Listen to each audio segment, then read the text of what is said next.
In the year 705 CE, guards entered the chambers of Princess Taiping of the Tang dynasty and led her toward an execution chamber. But they carried no swords, no axes, no instruments of quick death. Instead, they reached for her hair, 6 feet of carefully maintained black silk that had taken a lifetime to grow, and they began braiding it into thick ropes. What happened next exists in imperial records, documented by court scribes who wrote down every detail with bureaucratic precision.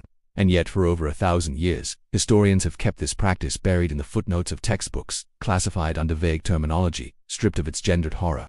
This wasn't an isolated incident of medieval barbarism. This was systematic execution law, practiced across multiple civilizations, written into legal codes, performed in public squares, and it targeted one group exclusively: women.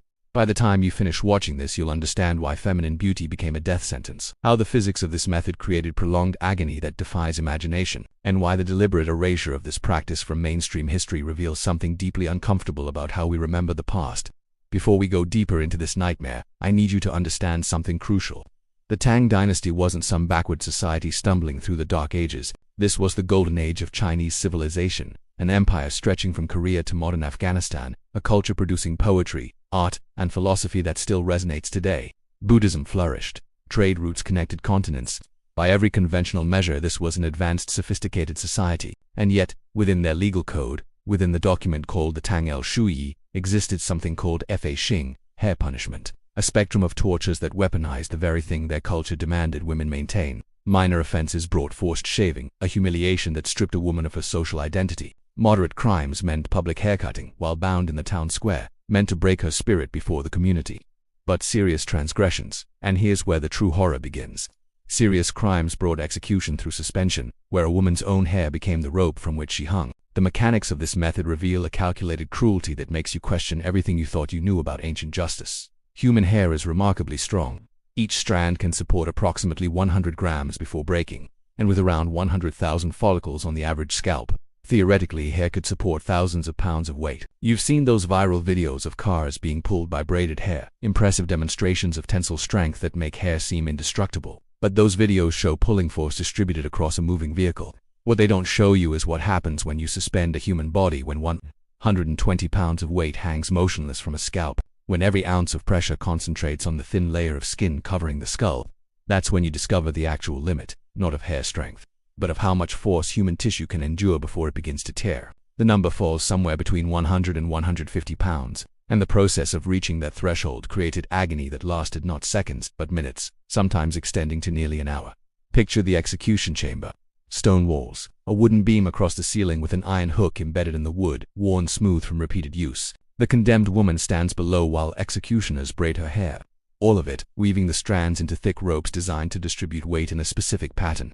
They knew exactly how to braid, how to maximize the time before the scalp would tear completely, how to prolong the suffering while keeping the spectacle intact for the crowd gathered outside. They tie the braids to the hook, they pull her feet leave the ground, and immediately her body weight transfers entirely to her scalp. Within 30 seconds, the sensation becomes something most humans never experience: the feeling of skin stretching, separating from the skull underneath, not in a single catastrophic tear but in thousands of tiny ruptures as follicles rip and blood vessels burst. The pain transcends description because it's not localized. It's everywhere. The hair connects to skin, a scalp-wide trauma that sends blood streaming down the face and neck. Korean records from the Joseon dynasty describe women surviving this suspension for up to 40 minutes. 40 minutes of consciousness while the body hangs and the scalp slowly peels away in strips. But here's what the historical documents reveal about the true cause of death. Many women didn't die from scalp trauma or blood loss. They died from the position itself. When you hang by your hair, your neck bends backward at an unnatural angle, compressing the airway, creating a slow strangulation that has nothing to do with a rope around the throat. You're suffocating while your scalp tears. You're bleeding into your own eyes. You're dying in stages, each worse than the last. And below you, a crowd watches because attendance at these executions wasn't optional. It was required.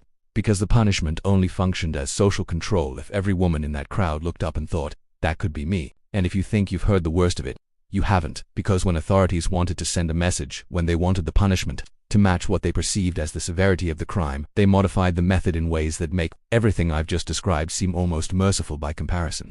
The enhanced version of hair execution appears in Ming Dynasty records from the 1400s.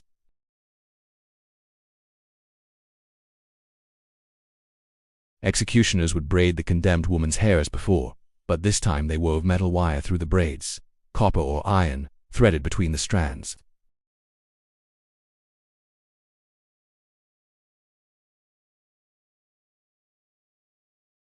But metal conducts heat, and you can see where this is going. After suspending the woman by these metal-laced braids, they would ignite them.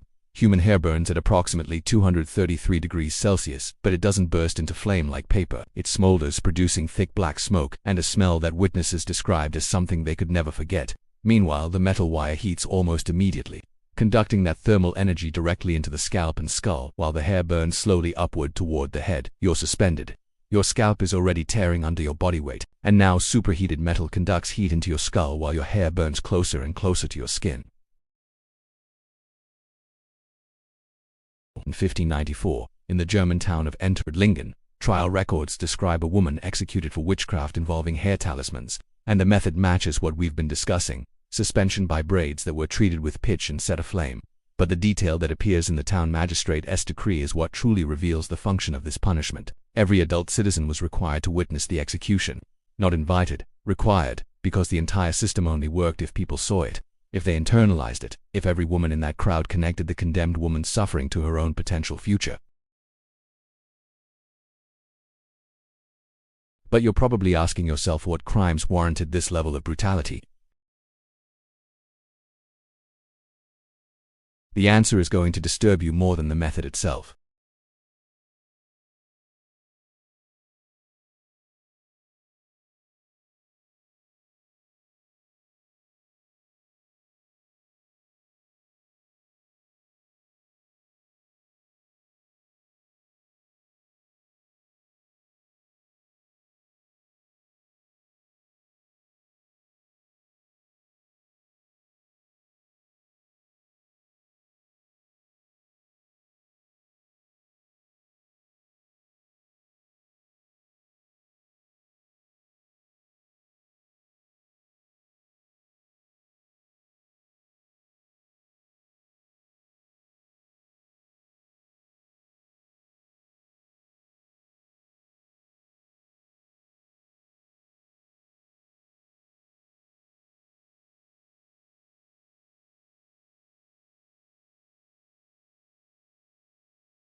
Analysis of execution records reveals a pattern that exposes the true function of this punishment. Out of hundreds of documented hair executions, the charges break down in ways that make the gendered nature of this violence undeniable. The majority were accused of adultery, often with zero evidence. Dozens more faced execution for disobedience to husband or father.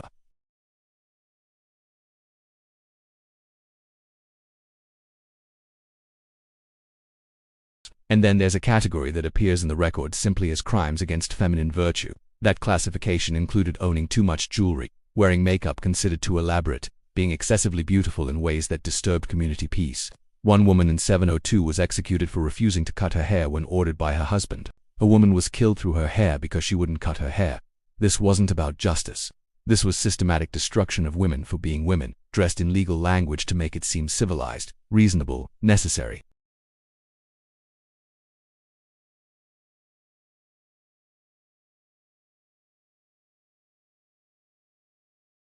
In Korean records, hair execution was exclusively female. Not one documented case of a man executed this way, because this punishment wasn't really about the crime. It was about destroying feminine identity itself. Think about the symbolism embedded in this method. It takes the very thing culture demanded women maintain, their hair, their beauty, their feminine virtue, and weaponizes it against them. It says the same femininity we forced you to perform is now your murder weapon.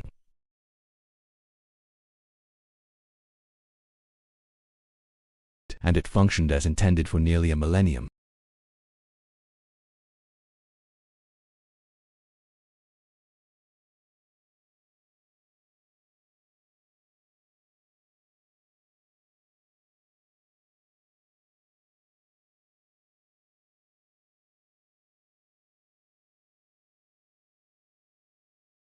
Her hair didn't hold. The entire frontal section of her scalp tore away in one piece. She collapsed to the ground, blood streaming down her face, strips of scalp hanging from her skull, but alive.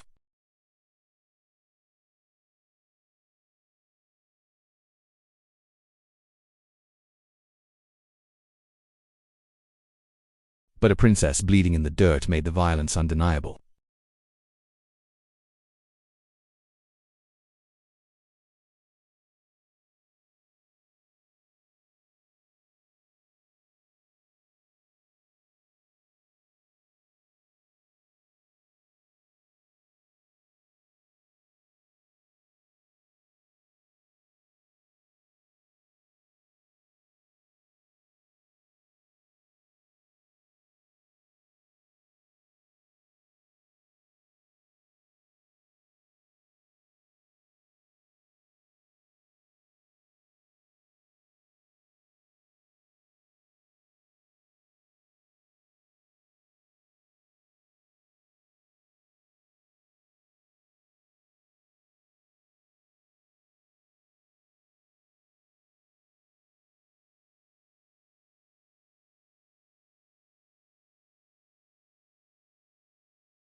But violence specifically designed to target women that we've allowed to disappear from textbooks and historical consciousness.